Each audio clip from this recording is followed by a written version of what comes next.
Uma boa tarde a todos os leitores que nos acompanham nas redes sociais aqui do jornal A Tribuna e do Expresso Popular. Meu nome é Michael Santos, eu sou repórter de esporte, setorista do Santos aqui pelos jornais A Tribuna e Expresso Popular. Tem aqui ao meu lado o candidato Andrés Rueda, ele é da chapa Fantástica União, mas à direita Regis Querine, ele também é repórter de esportes aqui dos jornais. A gente vai bater um papo novamente sobre a eleição do Santos, lembrando que a eleição acontece no próximo dia 9, né, sem ser esse sábado, o próximo, e a gente está nesse processo de acompanhamento, de cobertura, conversando com os candidatos em vários meios, em várias mídias diferentes. Nesse formato, né, live, a gente já conversou com o Nabil Casnadar, que é da chapa O Santos que Queremos. Ontem, o José Carlos Pérez, da Somos Todos Santos, esteve aqui. Na segunda-feira que vem, nós terminamos essa série com o Modesto Roma Júnior, da Santos Gigante, tá certo? Então, já quero aqui introduzir na nossa conversa o candidato Andrés Rueda. Eu gostaria que o senhor falasse um pouco do senhor, se apresentasse para a gente começar a nossa conversa. Uma boa tarde. Boa tarde aos leitores da Tribuna, boa tarde à torcida santista. Sou o Andrés Rueda, casado, 61 anos, minha experiência profissional toda voltada no setor de gestão de empresas e na área de tecnologia.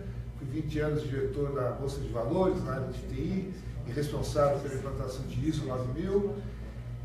Atualmente sou diretor-presidente de uma empresa de médio e grande porte, voltada para tecnologia e atendimento, uma empresa com mais de 6 mil funcionários. Minha experiência no Santos já vem desde 2002, sempre envolvido no processo eleitoral, sempre mais atrás da cabeça de chapa, ajudando outras chapas. Já estou 3 anos no conselho do clube, sou conselheiro eleito, e por 8 meses tive uma experiência passando no comitê de gestão do Santos Futebol Clube. Tá, então, para a gente começar a conversa, como o senhor é da área de gestão, trabalha com isso, eu gostaria que o senhor falasse do modelo de gestão do Santos com o comitê de gestão, o que o senhor acha, se ele é funcional e as adequações que o senhor, de repente, acha que são necessárias. Então, o modelo de gestão do nosso clube, pelo estatuto, até que é moderno, a gente pode considerar que é moderno. Nosso estatuto serve até de exemplo para outros clubes, tá? Agora, a prática de gestão do clube é completamente amadora.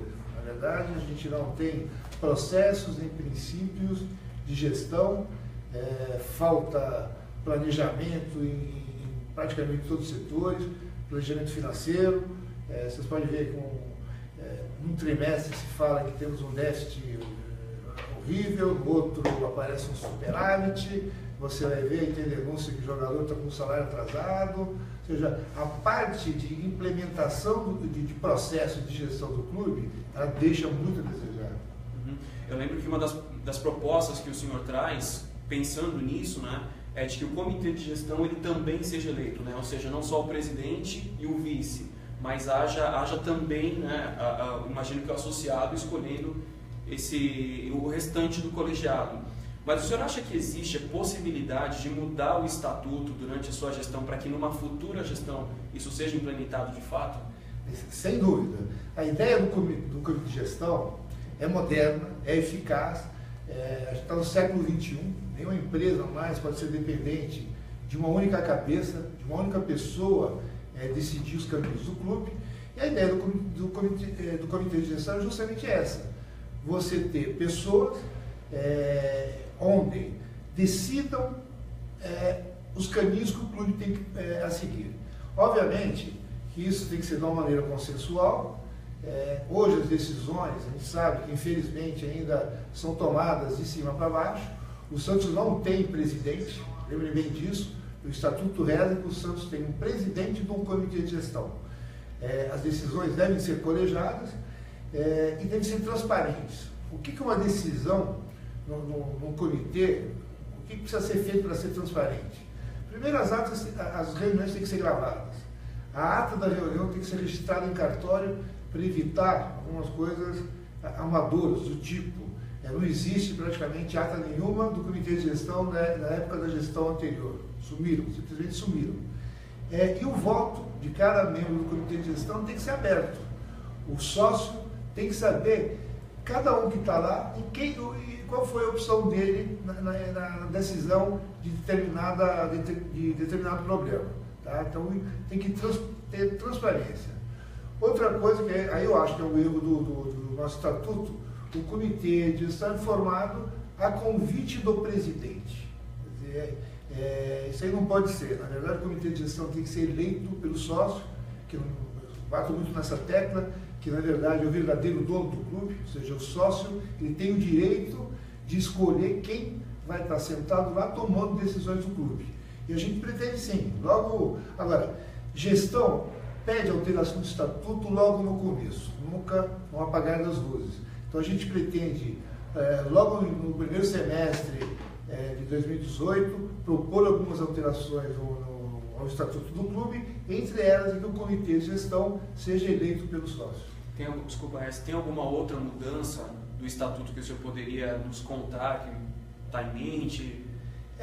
O estatuto, como já disse, ele é moderno, é um estatuto recente, tá? Quer dizer, ele foi pouco explorado, tá? E tem alguns ajustes a serem feitos pequenos. Eu acho que o fundamental é esse do comitê de gestão realmente ser escolhido pelo sócio, e alguns ajustes que com certeza a gente vai criar uma comissão específica para cuidar desse assunto, expor os sócios que a gente pretende e ver se os sócios concordam com o que a gente vai colocar para eles decidirem. Essas suas opiniões a respeito do comitê de gestão são baseadas também pelo fato de você ter participado durante um tempo do comitê de gestão na gestão do Modesto Romo e viu que não funcionavam certas coisas. Por que você saiu? Fez parte do comitê e saiu? Então, vou explicar um pouquinho isso. Eu mesmo não tendo sido eleito conselheiro pela chapa da situação, eu recebi um convite do Modesto para participar em 2015. Como todo santista, fiquei super orgulhoso, envaidecido, né, achando, puxa vida, vou ajudar nas decisões do clube, o estatuto prega isso, e fui. E percebi que, na verdade, não era isso que era praticado. Quer dizer, na verdade, as reuniões do comitê de gestão, em vez de você tomar decisões do clube, você era mais informado do que acontecia, das situações no clube. Então, falei, bom, já que assim, também não vou perder a viagem. Eu cheguei aqui, no que eu posso ajudar o clube? E percebi que nossa área de tecnologia estava sucateada. Pra vocês terem uma ideia, faziam mais de 30 dias que o clube não tinha e-mail. Mas não tinha mesmo, nem a secretária do presidente. A contabilidade nossa estava atrasada há mais de 3 meses, em função de que os servidores de tecnologia, da área de TI, estavam com problemas, sucateados. No CT nosso, os nossos jogadores não tinham nem banda larga de internet, não tinham Wi-Fi para poder interagir, e as televisões ainda eram da época de tubo. Eu falei, bom, já que estou aqui, vou ajudar com a colaboração de outros membros do CG e do pessoal da casa. A gente deu uma boa ajudada nesse ponto, tá? E quando eu voltei a ter participação ativa no dia a dia do CG, a primeira coisa que me chamou a atenção era a figura do PJ, tá? O que era isso? São eventualmente não, com certeza, funcionários do clube, ou seja, que tem hora para entrar, hora para sair, que tem chefe, que tem subordinados, e que, em vez de estarem registrados como manda a legislação, como CLT, eles eram contratados na figura de PJs. Isso, pela experiência que eu tenho em empresa, sei que, primeiro, é ilegal, segundo, que acaba gerando um passivo enorme para o clube, tá? Mais cedo ou mais tarde o clube vai pagar caro em cima disso. Então, eu briguei muito no clube de gestão para acabar com isso no clube. Consegui, uma das poucas vezes, fazer uma votação a respeito, e por unanimidade se decidiu que o clube não teria mais PJ. Estou comentando 2015 isso. Então, em 2017, infelizmente, a gente continua com o PJ. Quer dizer, mesmo as decisões, quando são consensuais, se não existir uma vontade do executivo implementá-las, a gente vê que não tem muito sentido. Nesse momento, eu pedi o afastamento de alguns funcionários do clube, da alta gerência, nada pessoal contra eles, mas por, no meu entender, falhas técnicas. A gente teve um planejamento estratégico reprovado em 2015, um orçamento reprovado em 2015 e uma situação que me incomodou muito. A gente atrasou salário, o direito de mais de jogador com dinheiro em caixa. E, no meu entender, isso é inadmissível em qualquer empresa, ainda mais quando o nosso diretor financeiro tem um salário estranho, é PJ e o salário dele, os benefícios dele somam mais de 100 mil reais por mês. Isso na minha cabeça eu não entendia, não tem nem pé nem cabeça. Pediu afastamento desse pessoal, pediu afastamento da nossa gerência de marketing, por entender que o Santos, por ser um time internacional, é obrigatório, quem mexe com marketing, no mínimo falar inglês. Tá? E não fui atendido nesses afastamentos, e a gota d'água no copo para derramar foi o caso, já sabido, da negociação do nosso jogador Giovani. Foi uma das poucas vezes, talvez a única, onde o comitê de gestão interagiu, negociamos por 7 horas, decidiu-se que, ok, o Santos venderia o jogador em torno de 16 milhões, mais um que o outro empresário que tinha uma participação do jogador abriria a mão, e como a negociação tinha sido feita entre o comitê de gestão e o outro proprietário do jogador, não existiria comissão nenhuma para empresários, ou seja, não houve intermediação. Primeiro que o Santos não queria vender, foi o time que queria comprar, ou seja, não tinha cabimento existir intermediários. No outro dia, depois dessa decisão tomada pelo comitê, no outro dia a gente recebe a informação que o jogador tinha sido vendido por 11 milhões e com pagamento de comissões a intermediários. Aquilo foi a gota d'água, eu falei, pô, desse jeito tem alguma coisa que não está dentro do que eu imagino, gestão do clube, e resolvi sair. Desculpe pelo longo da resposta, acho que é bom ter todo o contexto. Mas em cima dessa questão de venda de jogador, aproveitando essa questão, não é uma coisa só daqui, né? A gente vê no futebol brasileiro, de uma forma geral, os dirigentes dizendo que para você, enfim, para o clube conseguir girar as contas, isso tudo, precisa vender. Com você, caso o senhor seja eleito, a ideia vai ser continuar formando para vender e assim o clube ter receita para caixa, essas coisas todas, ou você pensa essa questão de uma forma diferente? Então, vamos lá. Infelizmente, o Santos é um dos maiores times do mundo, porém, com uma receita de time intermediário. Então, hoje em dia, a receita oriunda de venda de jogadores é significativa para o clube, e sem isso, as contas não fecham. Tá? O que está errado é você formar jogadores pensando nisso. Na verdade, o ciclo formação de jogadores na base tem que ser necessariamente, o jogador tem que passar pelo clube a ajudar a ganhar títulos.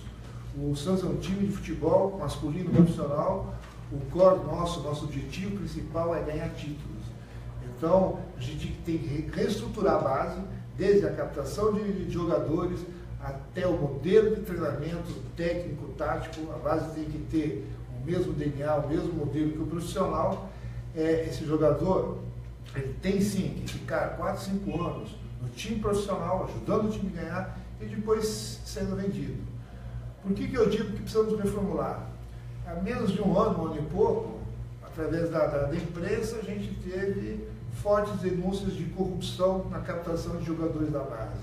Você vê com o uso para um time do Santos, com a fama que sempre teve de revelador de jogadores, passar por uma situação dessa.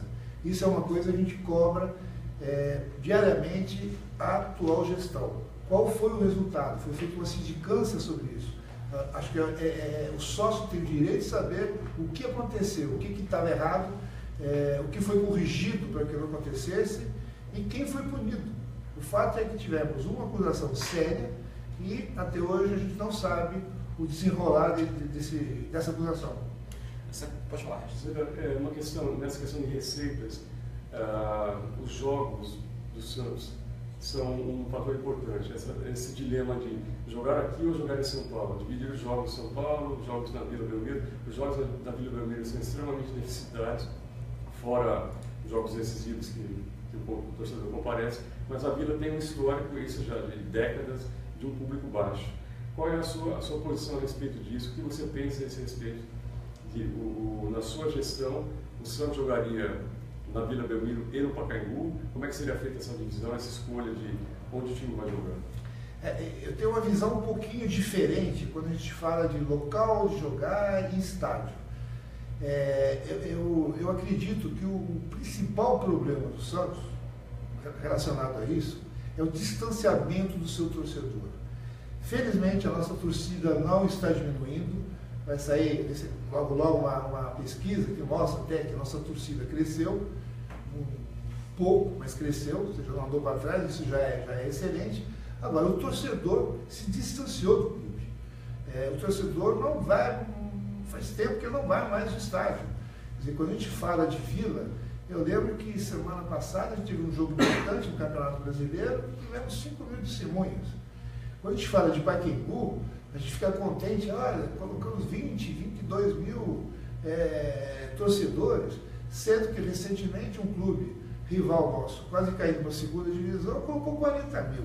Então, o grande trabalho da gestão, da próxima gestão, é trazer de volta o seu torcedor, trazer de volta o seu sócio, entender por que eles se afastaram.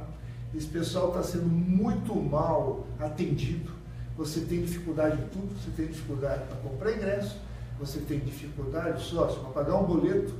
Veja bem, no século XXI você tem dificuldade de fazer um pagamento. Isso comercialmente inaceitável, né? Você tem dificuldade para comprar um produto do Santos, ou seja, você tem dificuldade em acessar os estádios, você não tem acessibilidade. Se você quer utilizar uma maneira do estádio, é ruim. Você não tem uma lanchonete para poder tomar um sanduíche, alguma coisa, com um mínimo de conforto e tranquilidade. Então, são duas coisas. Primeiro, a torcida, precisamos entender o porquê que ela se afastou e trazer de volta.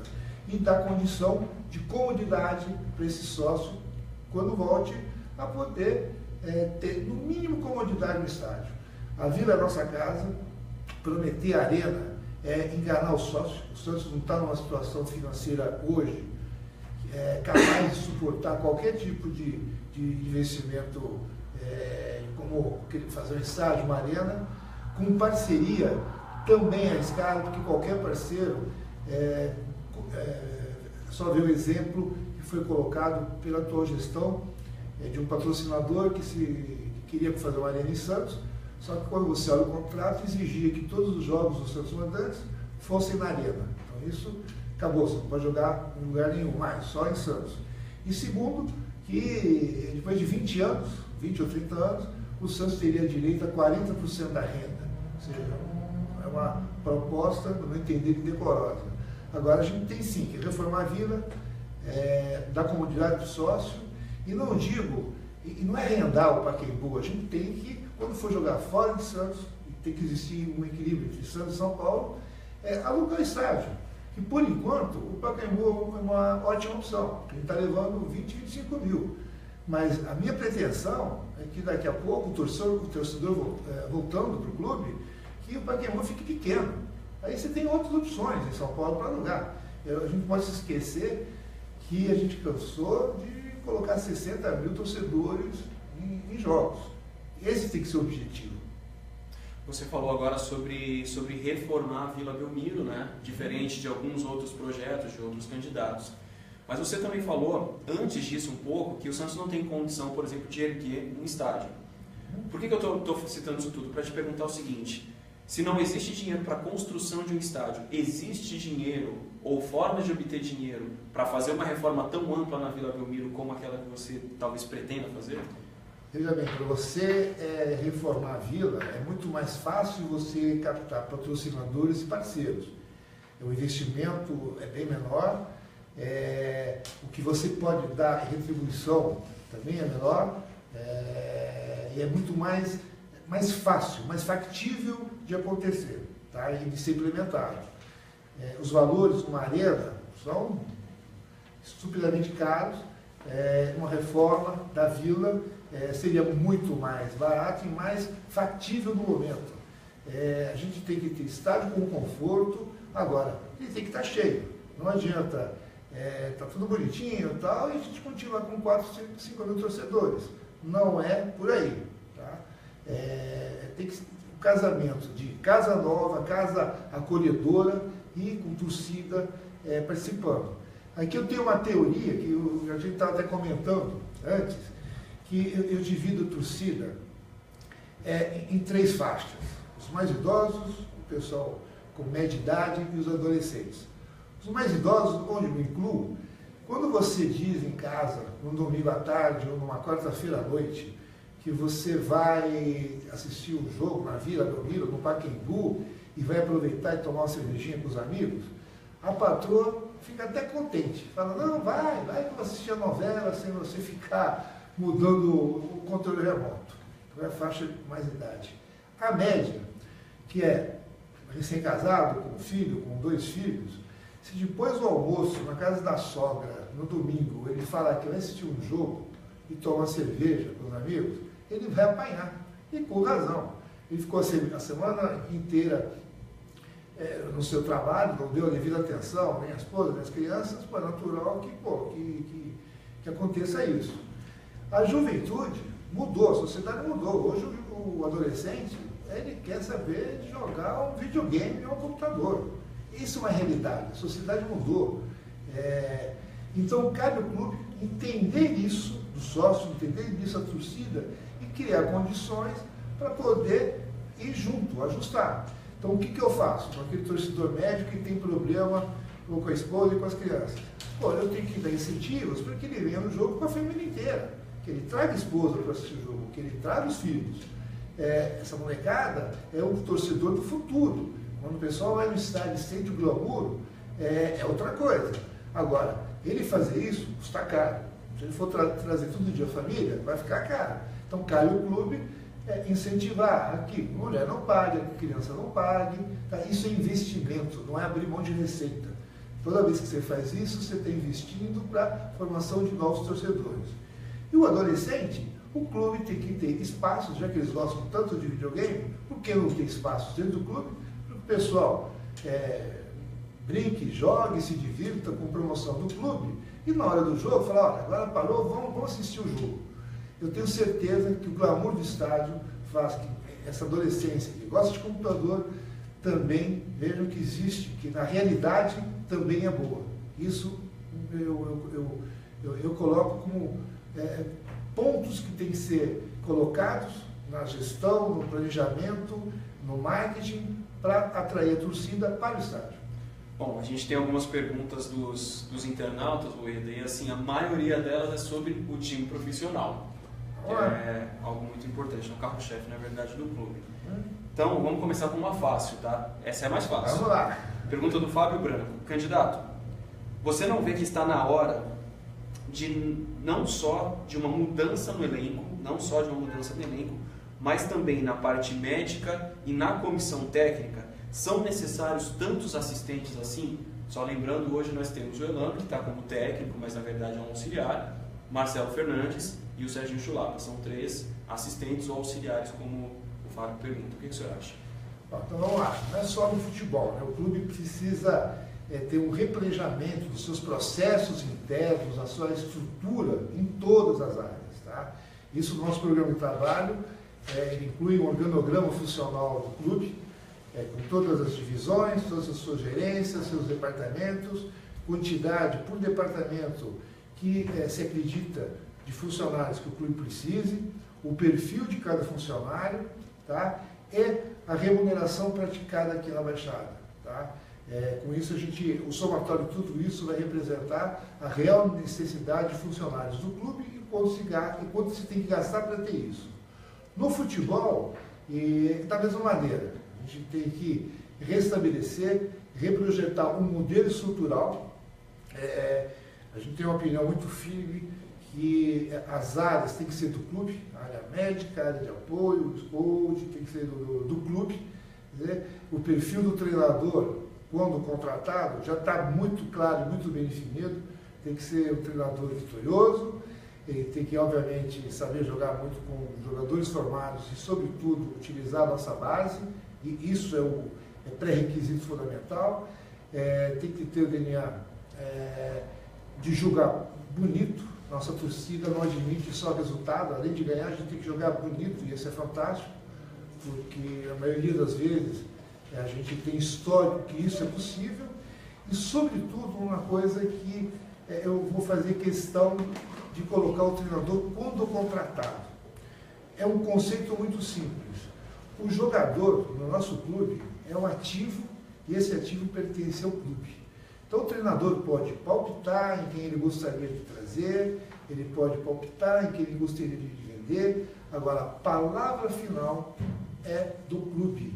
É muito fácil o treinador pedir tal nome, o clube se esforça, contrata, de vez em quando comete alguns casos malucos, de contrata jogador já com certa idade, contrato longo, o treinador vai embora e o clube fica com o abacaxi na mão. Tá? Então, no futebol profissional, em todas as áreas, tem uma reestruturação. Quem trabalha com empresa sabe que a empresa só funciona através de metas. A impressão, agora seria leviandade criticar, mas a impressão que a pergunta coloca, eu também tenho, a impressão nossa é que nosso departamento médico não é tão eficiente quanto poderia ser, mas volto a dizer, a impressão seria leviandade afirmar qualquer coisa contra esse sentido. Mas o nosso modelo é reestruturar isso e com metas, tá? em todas as áreas.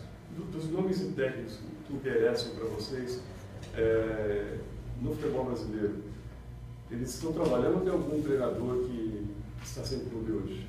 Veja, até vocês têm nomes, você teria quantos nomes? Olha, até por um problema ético, que a gente, por enquanto, a gente é candidato a presidente do comitê de gestão. A gente só vai ser presidente, contando com vocês, a partir do dia 2 de janeiro. Então, até 2 de janeiro, é antiético e não teria muito sentido você falar em nomes. Não digo nomes. Até que a grande maioria... trabalhando, tem algum então, você tem uma mescla, você tem pessoal que está trabalhando, pessoal que está fora. Quer dizer, o principal é o perfil. A gente, a partir do dia 10 de dezembro, com a eleição já definida, é que a gente passará a ter autoridade para poder ir no mercado e conversar e ver o que se faz. Você pode ter certeza que se fará tudo para trazer o que exista de melhor com o perfil que o Santos precisa. Bom, em cima disso, alguns torcedores, alguns sócios, internautas, eles estão perguntando sobre elenco especificamente. Por exemplo, Fábio, Vinícius, eles perguntam o seguinte, o senhor já está estudando nomes para um futuro elenco, para o time do ano que vem? Qual é o perfil de jogadores? O que você pode falar a respeito dessas opções de jogador mesmo para formar um time profissional? Só complementando, quantos jogadores hoje o Santos precisaria, na sua análise, do grupo que está com vocês, estudando essa questão? Então, eu costumo falar que, normalmente, quando você entra no pleito como o Santos, todo mundo está acostumado a fazer o planejamento e plano dos 100 primeiros dias. Na nossa chapa, a gente tem um plano dos 100 primeiros dias e um plano dos menos 40 dias.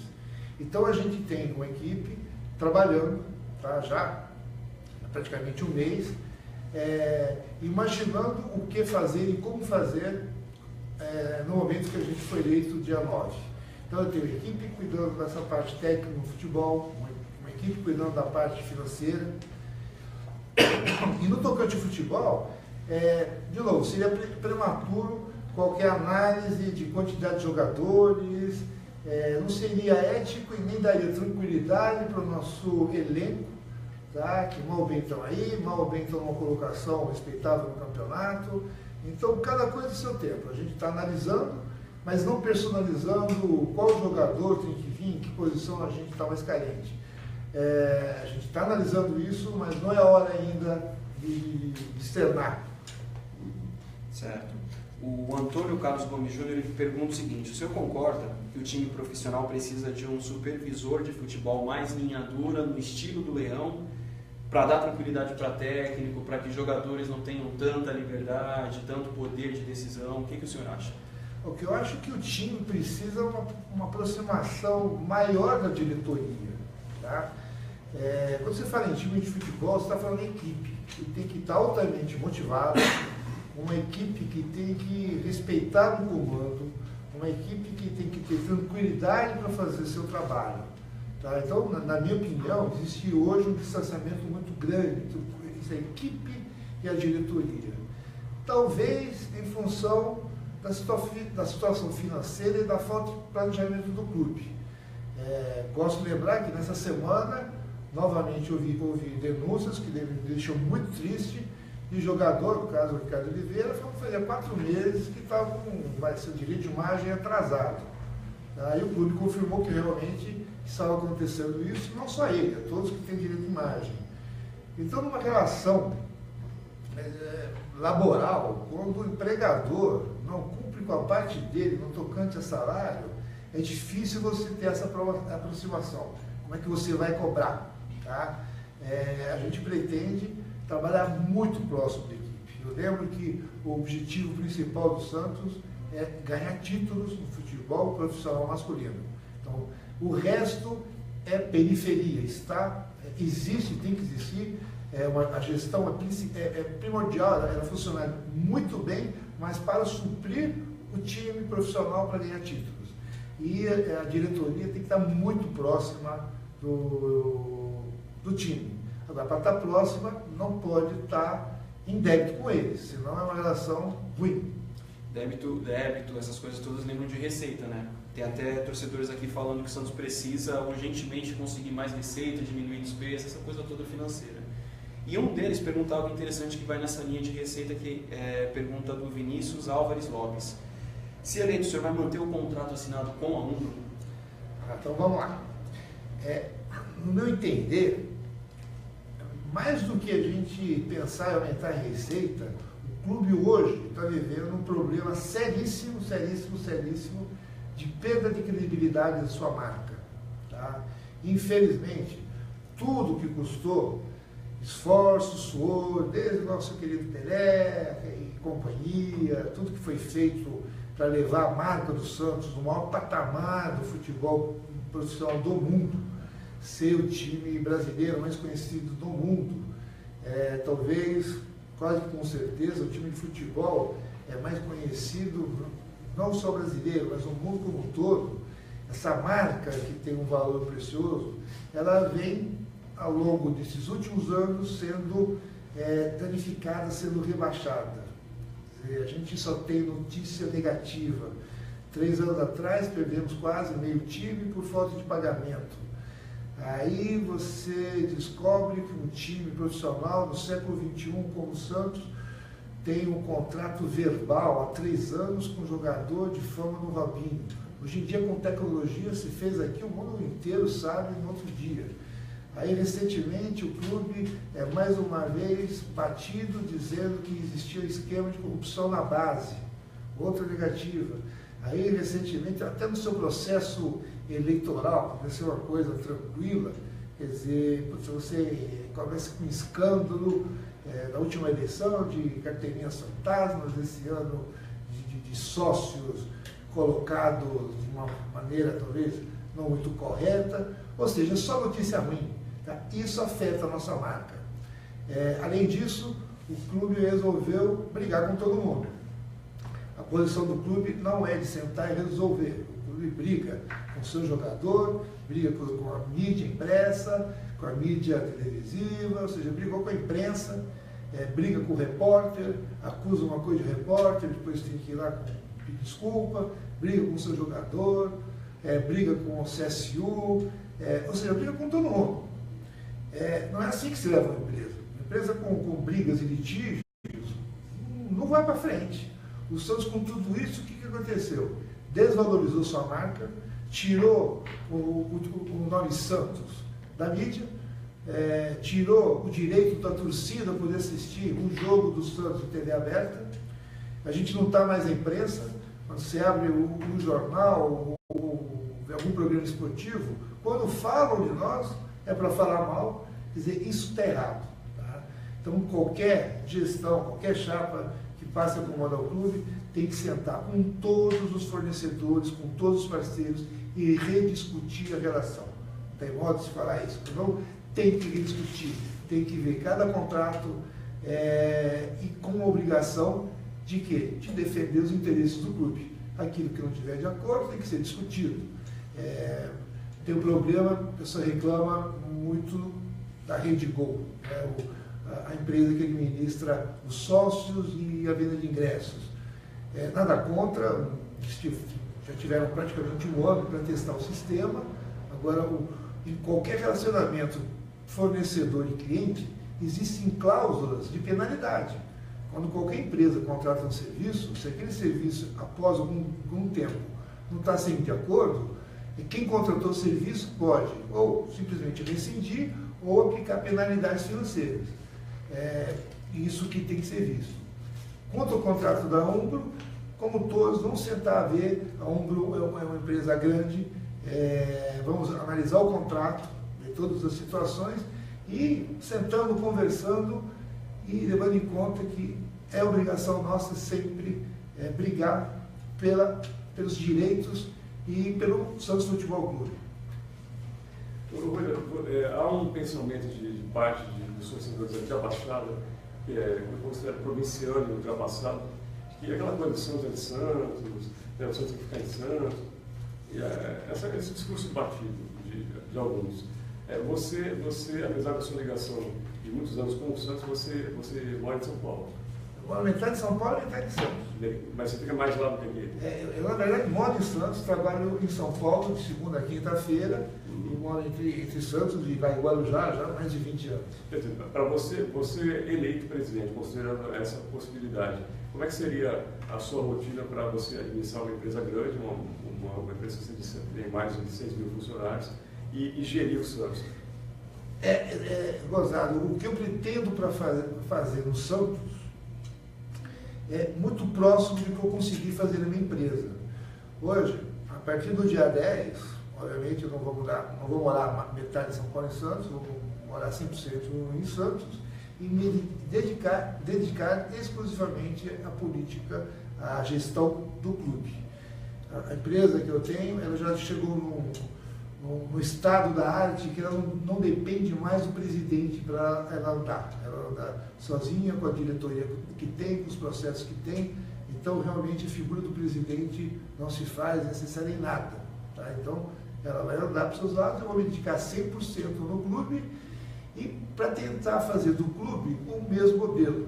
Eu pretendo que no momento que eu sair do Santos, o Santos não dependa tanto de uma figura do seu presidente. Não existem mais super-heróis. Quer dizer, as empresas no século XXI funcionam por processos, funcionam por auditorias, funcionam por seus donos, que são vocês sócios, fazerem a real auditoria, saber o que está acontecendo e exigindo. Essa história de uma empresa ser comandada por uma pessoa com caneta na mão já acabou na época dos coronéis do século passado.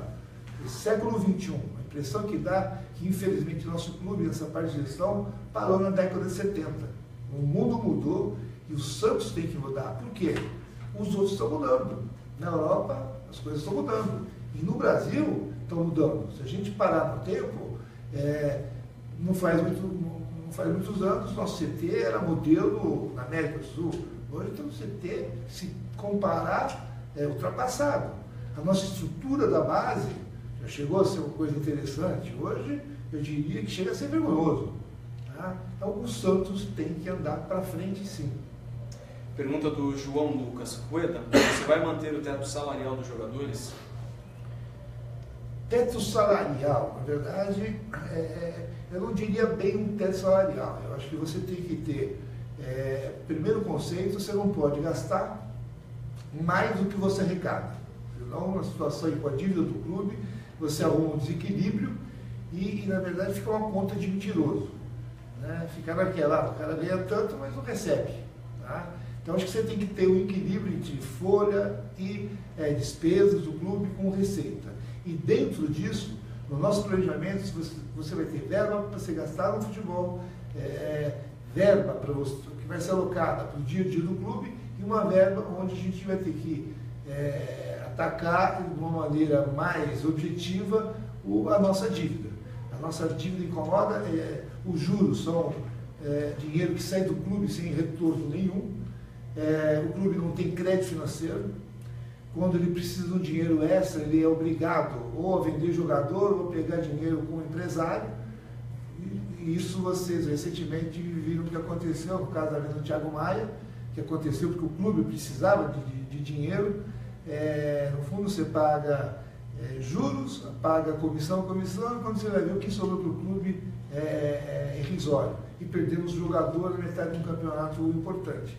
Então, a política salarial dos jogadores tem que estar dentro de um contexto maior, que é um planejamento financeiro bem objetivo e real no clube. Você falou a respeito do centro de treinamento, centros, né, do profissional e da base.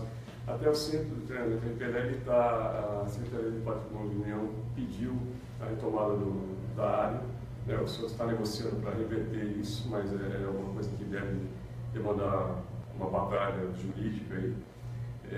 Nesse aspecto, como é que você pretende resolver essa questão? Claro, você vai ter que tratar com a SPO, mas qual é o seu pensamento a respeito do centro de treinamento do Santos, já que você disse que hoje é um CT defasado? E também para a base, se você tem, qual a sua ideia daquela área que o Santos tem na entrada da cidade, que ali está meio que abandonada, já se falou muito em trocar aquela área para outro lugar, ou construir alojamentos melhores ali, mas nada se fez. Qual é o seu plano para centros de treinamento do Santos? Então, eu costumo dizer que os programas de propostos nessa etapa eleitoral, nesse pleito eleitoral do Santos, são praticamente iguais, né? Por quê? Como as gestões fazem poucas coisas que o clube precisa, vão se acumulando. Então já faz mais de 2 ou 3 eleições que a gente, em qualquer plano de trabalho, tem lá um item: precisamos melhorar o sócio-rei, o programa sócio-rei. Aí tem o item: precisamos reformar a Vila Belmiro. Olha, precisamos melhorar o CT da nossa base. Ou seja, no fundo, é tudo que precisa ser feito, o sócio sabe, os candidatos sabem. O problema é que ninguém faz.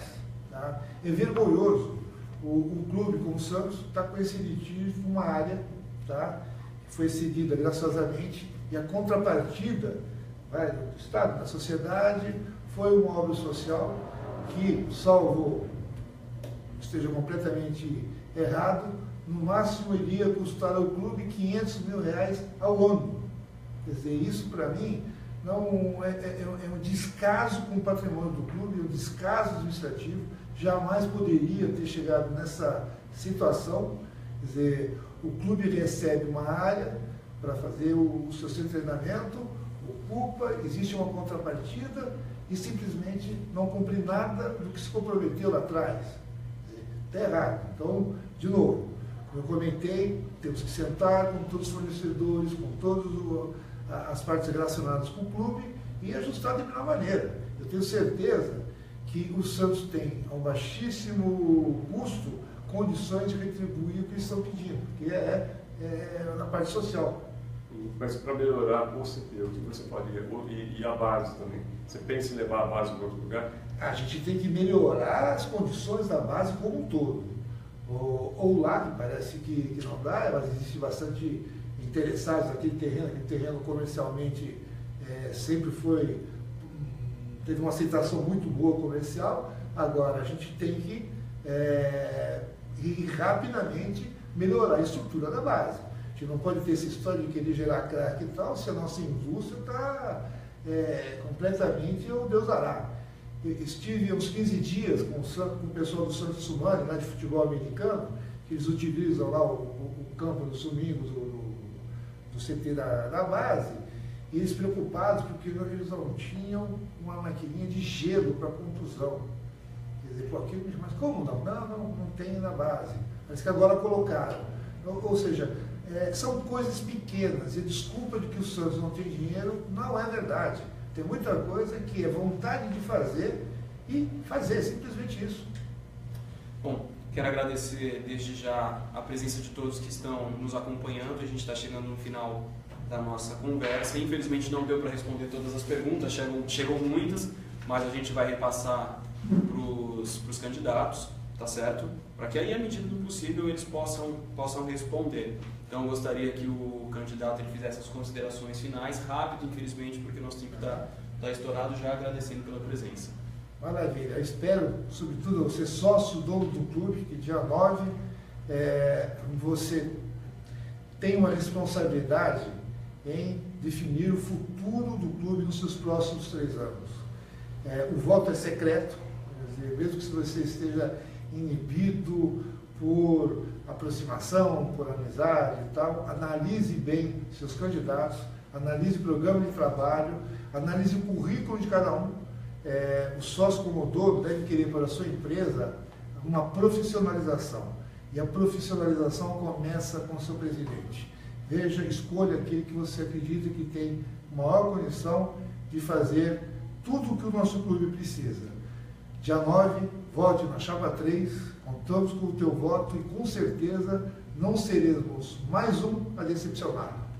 Chapa 3. Muito obrigado, Rueda, obrigado, Regis, obrigado a todos vocês que nos acompanharam. Só lembrando, na segunda-feira, às 2 da tarde, a última entrevista da nossa série com o Modesto Roma Júnior, da Chapa Santos Gigante. Um abraço a todos, bom final de semana, até mais.